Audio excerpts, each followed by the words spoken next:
Hello, and welcome to today's live reading of Much Ado About Dying, an Irish urban fantasy novel by Rowan Dillon, presented by Itsy Bitsy Book Bits.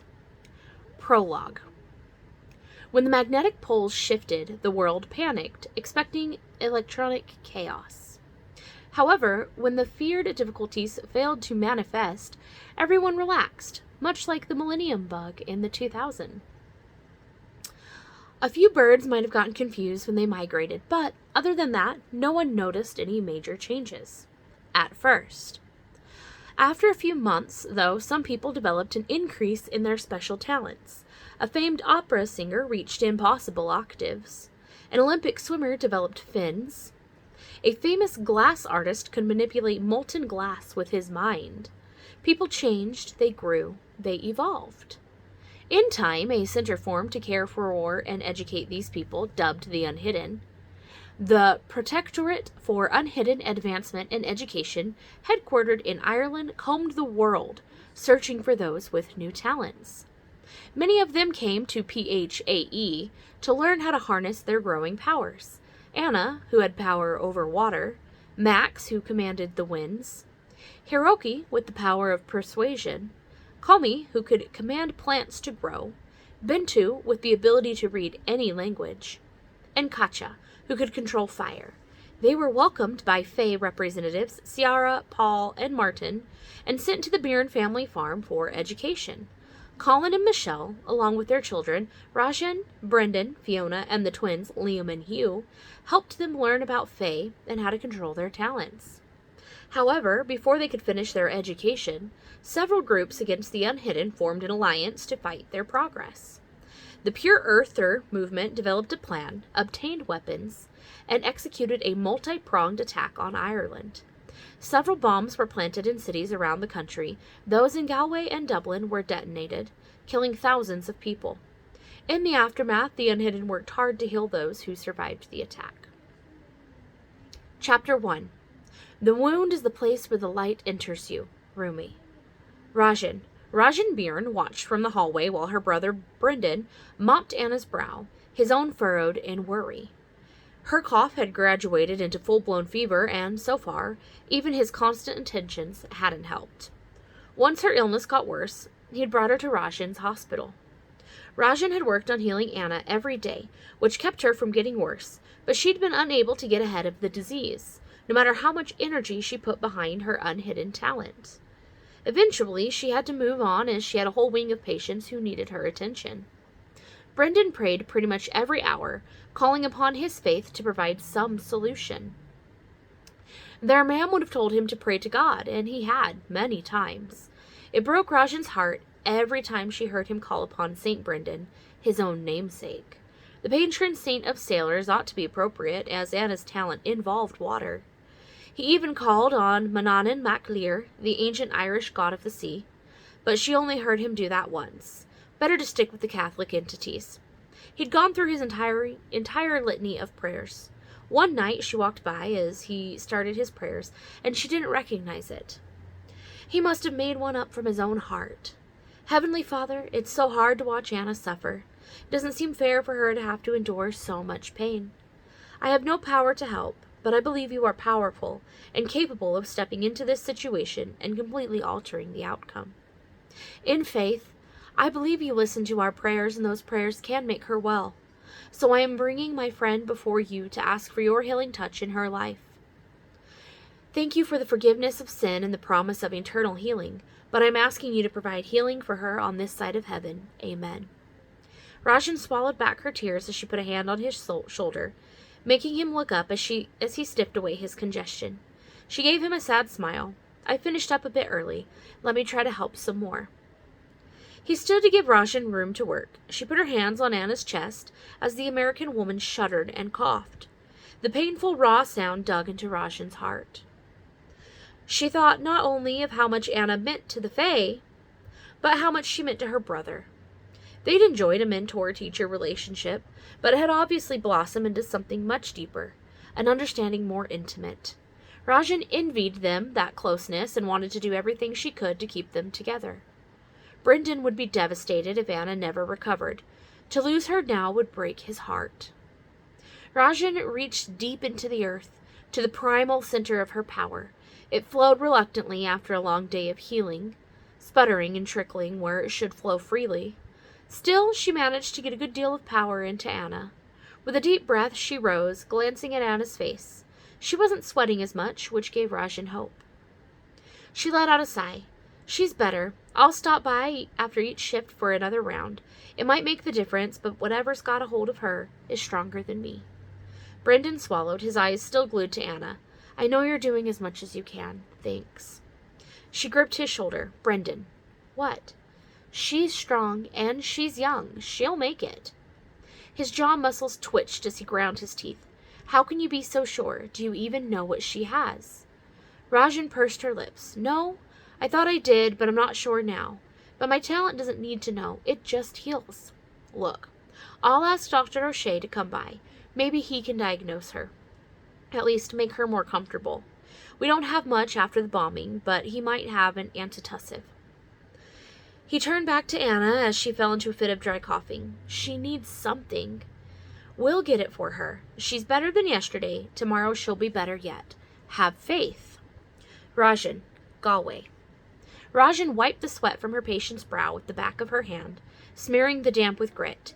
Ash still drifted all around from the explosions, even inside the makeshift hospital, despite being 3 days since bombs destroyed half of Galway. The stink of char fought with harsh antiseptics, blood, and other less pleasant hospital odors. Do you want some broth?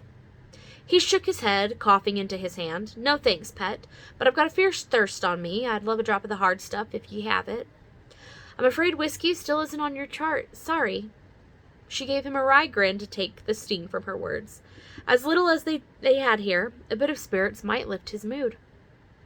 A loud crash made everyone jump. Róisín glanced around wildly, trying to identify the source of the sound. Someone ran down the hall, paused, cursed, and kept running. She ran to the door and cracked it open, peering from side to side into the darkness. Only silence greeted her. Then another crash came, and this time she could tell it was outside. Róisín went to the nearest window, but she could find nothing that might have made the noise. She scanned the horizon, searching for plumes of smoke, as she tried to calm her racing heart, even though the sound had been much too small to be another bomb. She flinched as another sounded. This time, she spied someone rifling through the dumpster skips and slamming the lids when they were done. Róisín heaved a deep sigh of nervous relief and wiped the sweat from her hands, grimacing at the grit. The ash and dust got everywhere, and she prayed to God for a heavy, drenching downpour to wash the ash away. Who would have believed any Irish woman would ask for rain? But a good storm might wash away the pain from the ruined city. Harsh coughing behind her made her glance over her shoulder, but she could do little to ease that patient's suffering. For some reason, her unhidden talent for healing hadn't helped the cough much. The new shipment of cough syrup hadn't arrived, and they were out of most of their palliatives. Operating a hospital, even a makeshift one, with so few supplies, had stretched the limits of their resourcefulness. A baby cried, quickly shushed by a nurse. Róisín swallowed against the tears pushing behind her eyes, knowing the girl's mother had died in the bombing. The man coughed again. Another nurse urged him to drink some water. In a querulous voice, the patient demanded whiskey. Róisín chuckled under her breath. Despite the grim scene, trust Irishmen to want the cure that heals most things. With a deep sigh, she noted her readings on her patient's chart and moved to the next bed. She'd finished her rounds in all 3 wards, and her long shift was almost over. They needed dozens more to cover all the work. Dublin promised to send medical personnel too, but they'd also been bombed. Communication was sketchy due to damaged cell towers. Travel became difficult and dangerous. She couldn't even drive to her home near Limerick to be with her parents. Not that she'd considered leaving her duties here, not while she could be of help. She may not be a doctor, but as a trained veterinarian, she had many skills of use to the injured, as well as her healing magic. With another quick prayer, this time begging for the health and safety of her family and friends, Róisín knelt beside the last pallet. She always waited to attend this patient until the end of her shift, as working on her sapped the last of her strength. Katja Dwar had been from the latest class of Unhidden at her family's farm. and she'd grown fond of the irascible Mongolian chef. The warrior woman had been integral in keeping Galway from being completely destroyed. Though this hero had roused briefly after the battle, she'd fallen back into a coma. Róisín took her vitals, shaking her head at the high body temperature and rapid heart rate, but knew they were typical for the woman. Perhaps Katja's talent with fire accounted for the anomaly. After sponging down Katja's face and the few unburnt portions of her legs and arms, Róisín sat cross-legged at her side, placing her hands on the Mongolian woman's chest. With a deep breath, Róisín closed her eyes and centered herself, pulling deep from the earth to trickle the power beneath her. Questing for that tingle, she sensed it, grasped it, and coaxed it from the ground and through her buttocks, her torso, and into her arms. When it reached her fingers, her skin burned and itched. She'd grown used to that pain and welcomed it as a sign that her talent obeyed her command. As the power flowed through her hands and into Katja's chest, Róisín cracked open her eyes.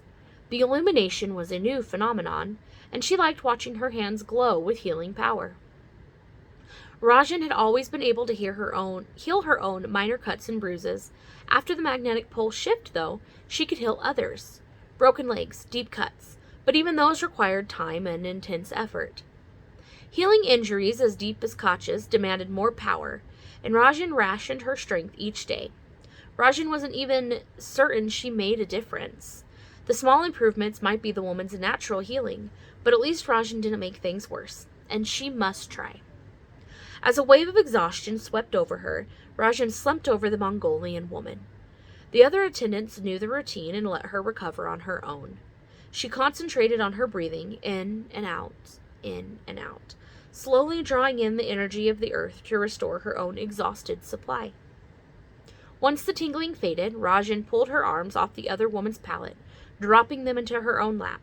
She stared at her hands, seeing nothing but a beige blur. Sometimes her mind took longer to recover than her body. Now that her shift was over, she could sleep. Oh, how she craved sleep, and yet it frightened her too. The nightmares came so strong, torturing her nights with screams and blood, and her unable to help anyone's pain. Letting out a shuddering sigh, Róisín dragged herself to her feet. After she made notes in Katja's chart, she shuffled toward the break room. She bunked with the other volunteer doctors, nurses, helpers, and cleanup crew who worked to clear away the destruction. Perhaps they found silent comfort in staying in one room, in one of the few places of order left in the city. There would be no returning to normal after 2 bombs, but they all worked hard on survival. Róisín ached for a shower, but the water system had been destroyed by the blast. She considered walking out to the shore, but she didn't have enough strength. Even though they set up the makeshift hospital on the outskirts of town, with crews working hard to get the water and power back, they must stay close enough to help the injured. They originally set up in the National University of Ireland Galway buildings, but that was destroyed in the second blast. They'd shifted across the street to the university hospital. Without water and electricity, everything was improvised, but at least they had proper equipment and tools. Most of the equipment needed power, but they hadn't found any undamaged generators. With a sponge and a tepid bucket of water, she washed the stinkiest parts of her body, changed into fresh scrubs, and sat on the bench with her head in her hands. At least they had plenty of scrubs. A medical supply depot across the street had donated everything they had. Her mind swam with snippets of information swirling around like a confetti whirlwind. Róisín couldn't make any sense of it. She pushed herself to her feet and shuffled down the empty, dim corridor toward the dormitories. 10 large patient rooms had been converted for the staff to use, dark rooms with no windows. Despite her aching muscles, Róisín knelt by the bed and sent a silent prayer for the speedy healing of her patients, her family's strength, and her own stamina. Even as she laid in her cot and closed her eyes, her mind buzzed with more half-formed ideas, shreds of screams, and the stink of fear and blood. She rubbed the grit from her eyes for the 1000th time since the blast, praying she could ease the pain and terror from her memory.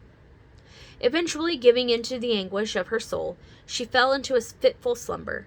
Róisín's breathing melded with other sleeping forms to create a symphony of fatigue.